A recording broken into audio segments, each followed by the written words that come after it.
So $50 வந்து பார்த்தீங்கன்னா ஈஸியாக கையை விட்டு அதுவும் ஃபியூ மினிட்ஸில் வந்து பார்த்தீங்கன்னா போயிடுச்சு. சரி, அதை பற்றி யோசிச்சு பிரயோஜனம் இல்லை. ஸோ அதனுடைய எக்ஸ்பீரியன்ஸு ப்ளஸ் வந்து அது எந்த விதமான ஒரு டாஸ்க் அப்படிங்கிறத பார்த்தீங்கன்னா இந்த வீடியோவில் பார்க்க போகிறோம். ஸோ ரொம்ப சிம்பிளான ஒரு விஷயம் தாங்க. ஒரு அக்கௌண்ட் வந்து பார்த்தீங்கன்னா தெரியாமல் டிசேபிள் பண்ணிட்டார். அதாவது டிஸ்கார்ட் அக்கௌண்ட்டை வந்து டிசேபிள் பண்ணிட்டாரு. அந்த அக்கௌண்ட்டை வந்து அவருக்காக அந்த டிஸ்கார்டோடைய சப்போர்ட் டீமுக்கு வந்து அவருக்காக பேசி அவருடைய அக்கௌண்ட் வந்து ரிகவர் பண்ணணும். ஸோ இதுதான் வந்து பார்த்தீங்கன்னா டாஸ்க்கு.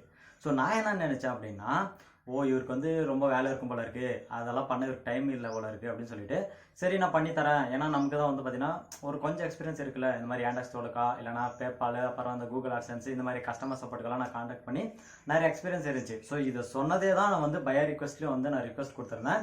$50 வந்து பிட் பண்ணி. ஸோ உடனே ஃபியூ மினிட்ஸில் வந்து பார்த்தீங்கன்னா இந்த மாதிரி நீ என்னுடைய அக்கௌண்ட் வந்து ரிகவர் பண்ணி தரேன்ற சொல்லியிருந்தேன். ஸோ என்ன ஐடியா இருக்குது அப்படின்னு அவர் கேட்ட மாதிரி நான் சூதாச்சிருக்கணும். ஸோ ஏன் சூதாச்சிருக்கணும் அப்படின்னு சொன்னங்கிறது போக போக தெரிஞ்சுப்பீங்க. சரி, இல்லை நான் பண்ணித்தரேன், இந்த மாதிரி எனக்கு வந்து 2 days டைம் தாங்க, உங்களோட அக்கௌண்ட் வந்து நான் ரிகவர் பண்ணித்தரேன் அப்படின்னு சொல்லியிருந்தேன். ஸோ ஏன்னா அவர் சொன்னதை வச்சு பார்க்கும்போது ஃபஸ்ட்டு டைமு அவருக்கு டைம் இல்லைங்கிறது மாதிரி தான் எனக்கு தெரிஞ்சு. அப்புறம் என்னாச்சு அப்படின்னா உடனே டிஸ்கார்டுக்கு வர சொன்னார். ஸோ டிஸ்கார்டுக்கு வந்தோடனே நான் ஏற்கனவே ஒரு அக்கௌண்ட் வச்சுருந்தேன். ஸோ உங்களுக்கு தெரியுமா தெரியாதான்னு தெரியல, நான் வந்து ஒரு சேனலுக்கு வந்து மாடரேட்டராக இருந்தேன். ஸோ அதுவும் வந்து பார்த்திங்கன்னா பணம் சம்பாதிக்கிறதுக்காக தான் போனேன். பட் லாஸ்ட்டில் வந்து ஃபெயில் ஆயிடுச்சு. ஸோ அப்போ இருந்தபோது வந்து பார்த்திங்கன்னா அந்த டிஸ்கார்டெல்லாம் யூஸ் பண்ணியிருந்தேன். அண்ட் வந்து இப்போ அந்த சேனல் வந்து மாடரேட்டாக தான் இருக்கேன். ஸோ அது வந்து அடுத்த வீடியோவில் பார்ப்போம். சரி, அந்த டிஸ்கார்டு வந்து ஏற்கனவே இருக்கக்கூடிய என்னுடைய லாகின் அந்த யூசர் ஐடி பாஸ்வேர்டு போட்டு லாகின் பண்ணும்போது லாகின் ஆகலை. என்னடா இது லாகினே ஆகலை அப்படின்னு சொல்லிட்டு இன்னொரு அக்கௌண்ட்டு நான் ஜிமெயில் ஐடியை கொடுத்து புதுசாக ஓப்பன் பண்ணி உள்ளே போனேன். ஸோ அப்புறம் இந்த மாதிரி சொன்னார், இந்த மாதிரி நான் பல டைம் வந்து அவங்களுக்கு ரிக்வஸ்ட் கொடுத்தேன். அதாவது டிஸ்கார்டோடைய சப்போர்ட் டீம் வந்து ரிக்வஸ்ட் கொடுத்தேன். என்ன தான் ரிக்வஸ்ட் கொடுத்தாலும் நீங்கள் 2FA வந்து பண்ணியிருக்கணும். அதாவது உங்களுடைய டிஸ்கார்ட் அக்கௌண்ட்டை டிசேபிள் பண்ணுறதுக்கு முன்னாடி 2FA 2 ஃபேக்டர் ஆத்தன்டிகேஷன் வந்து கண்டிப்பாக பண்ணியிருக்கணும். அப்படி பண்ணியிருந்தால் மட்டும்தான் உங்களால் வந்து ரிகவர் பண்ணிக்க முடியும் அப்படின்னு சொல்லியிருந்தாங்க. ஆனால் இவர் அதை பண்ணவே கிடையாது. ஸோ லாஸ்ட்டாக தான் இதெல்லாம் சொன்னார். ஸோ அதுக்கப்புறம் வந்து பார்த்திங்கன்னா நானும் சும்மா கொஞ்சம் சர்ச் பண்ணி பார்த்தேன், ஏதாச்சும் கொஞ்சம் ட்ரை பண்ணலாமே அப்படின்னு சொல்லிட்டு யூடியூப்பில் சர்ச் பண்ணுறது அப்புறம் ஆர்டிக்கலெல்லாம் சர்ச் பண்ணுறதெல்லாம் சர்ச் பண்ணேன். ஆனால் எல்லாமே கடைசியில் இவர் பண்ணதில் தான் போய் முடிஞ்சிருக்கு. அதாவது யாருக்குமே ஒர்க் ஆகலை, யாருக்குமே ரிகவர் பண்ண அவங்க விடலை.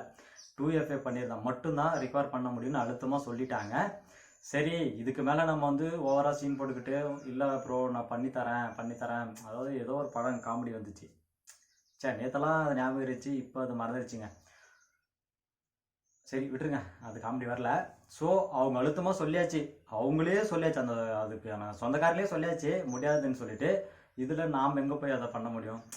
என்ன ஒரு ரிக்வெஸ்ட் கொடுக்கலாம், என்னன்னா இன்னும் ஃபியூ இயர்ஸில் வந்து இந்த ஆப்ஷனை கொண்டு வாங்க, வெறும் இமெயில் பாஸ்வேர்டு மறந்துட்டாலோ இமெயில் வச்சு ரிகவர் பண்ணிக்கிற மாதிரியான ஒரு மெத்தடை கொண்டு வாங்க. ஏன்னா நம்ம நார்மலாக நிறைய வெப்சைட்டில் யூஸ் பண்ணும்போது ஈஸியாக பாஸ்வேர்டு மறந்துட்டாலோ இல்லை இமெயில் ஐடி மறந்துட்டாலோ யூசர் நேமு இந்த மாதிரி சின்ன விஷயங்களை வந்து ரிகவர் பண்ணிப்போம் வச்சு.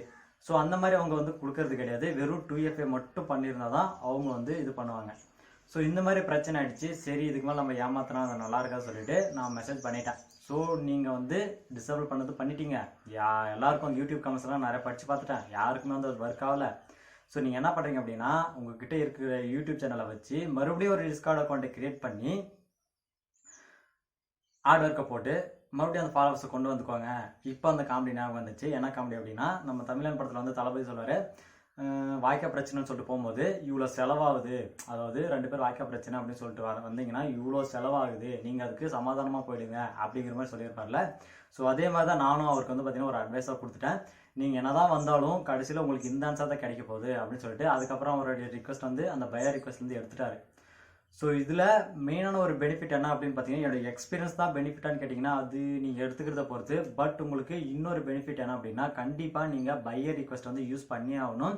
ஏன்னா ஃபைவரில் நீங்கள் ஒரு ஜிக்கை க்ரியேட் பண்ணுறதுல ஒரு பெரிய விஷயமே கிடையாதுங்க. ஆனால் நீங்கள் வந்து ஒரு ஆர்டரை வந்து நீங்கள் வாங்கணும், அந்த கிளைண்ட் கிட்ட வந்து வாங்கணும் அப்படின்னா கண்டிப்பாக பலவிதமாக நீங்கள் வந்து இது பண்ணிக்கலாம். ஸோ பலவிதமாக நீங்கள் வந்து ட்ரை பண்ணலாம்.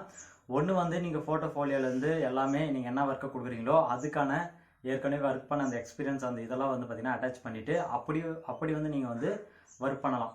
இல்லை அப்படின்னா கண்டிப்பாக அந்த பையர் ரிக்வெஸ்ட்டை யூஸ் பண்ணி ஆகணும். ஸோ பையர் ரிக்வெஸ்ட் வந்து பார்த்தீங்கன்னா நம்மளுக்கு ஏற்ற மாதிரியும் வரும், இல்லை நமக்கு வந்து கேள்விப்பட்டிருப்போம். எக்ஸாம்பிள் வந்து பார்த்தீங்கன்னா நானே நிறைய பார்த்துருக்கேன். இப்போ ஷாப்பிஃபை ட்ராப் ஷிப்பிங்கெல்லாம் நிறைய பேர் தெரிஞ்சிருக்கும். அதில் வந்து அவங்களுடைய ப்ராடக்டை வந்து ரீநேம் பண்ணுறதோ இல்லை சைஸ் மாற்றுறது சில டீட்டெயில்ஸ் வந்து பார்த்தீங்கன்னா இன்புட் பண்ணணும். ஸோ இந்த மாதிரியான விஷயங்கள்லாம் இருந்துச்சு. ஆனால் நம்மளோட ப்ராஃபைலுக்கும் அந்த பையர் ரிக்வெஸ்ட்டுக்கும் சம்மந்தமே இருக்காது. ஆனால் நம்மளுக்கு தெரியும். ஸோ அப்போ தெரியுங்கிற போது நாம் வந்து ரிக்வெஸ்ட் கொடுக்கணும். இந்த மாதிரி எனக்கு தெரியும், இந்த மாதிரி நான் கண்டிப்பாக உங்களுக்கு வந்து பண்ணி கொடுப்பேன் அப்படின்னு சொல்லிட்டு நீங்கள் ரிக்வெஸ்ட் கொடுக்கணும். ஸோ அந்த மாதிரி நீங்கள் டெய்லியும் பையர் ரிக்வெஸ்ட்டுக்கு உங்களுக்கு தெரிஞ்சது ஏதாச்சும் வந்துச்சு அப்படின்னா கண்டிப்பாக பண்ணுங்கள். ஆனால் முக்கியமான ஒரு விஷயம், உங்ககிட்ட லேப்டாப் சம்மந்தப்பட்ட ஏதாச்சும் பையர் ரிக்வெஸ்ட் கொடுத்துருந்தாங்கன்னா அதெல்லாம் கொடுக்காதீங்க. ஏன்னா உங்ககிட்ட இல்லைன்றது போது, ஏன்னா அவங்க வந்து கொடுத்த உடனே ஃபியூ மினிட்ஸில் வந்து பார்த்துட்டு ஹையர் பண்ணிடுறாங்க. ஸோ இவங்க கண்டிப்பாக பண்ணுவான் அப்படிங்கிற மாதிரி தோணுச்சுன்னா பண்ணிவிடுவாங்க. அப்போ நீங்கள் போயிட்டு இந்த மாதிரி எனக்கு லேப்டாப் இல்லை, ஒரு 10 நாள் டைம் கொடுங்க. அவங்களுக்கு வந்து 5 நாளோ இல்லை 2 நாளோ தான் டைம் இருக்கும் அந்த ஒர்க்கை முடிக்கிறதுக்கு. ஆனால் நீங்கள் அந்த மாதிரி 10 நாள் கொடுங்க, 20 நாள் கொடுங்கன்னு கேட்டிங்க அப்படின்னா அது வந்து தப்பாக போயிடும். ஸோ கண்டிப்பாக நீங்கள் வந்து பையர் ரிக்வெஸ்ட்டை யூஸ் பண்ணிக்கோங்க. எப்படின்னா ரொம்ப ரொம்ப சிம்பிள் தாங்க. லேப்டாப் இல்லைனா சிஸ்டம் வச்சுருந்தீங்கன்னா அதில் வந்து பையர் ரிக்வெஸ்ட் வந்து ஈஸியாக நீங்கள் வந்து தெரியும். ஆனால் மொபைலில் வந்து உங்களுடைய எந்த ப்ரௌசரில் போனாலும் பையர் ரிக்வெஸ்ட் வந்து அதில் அப்பியர் ஆகாது.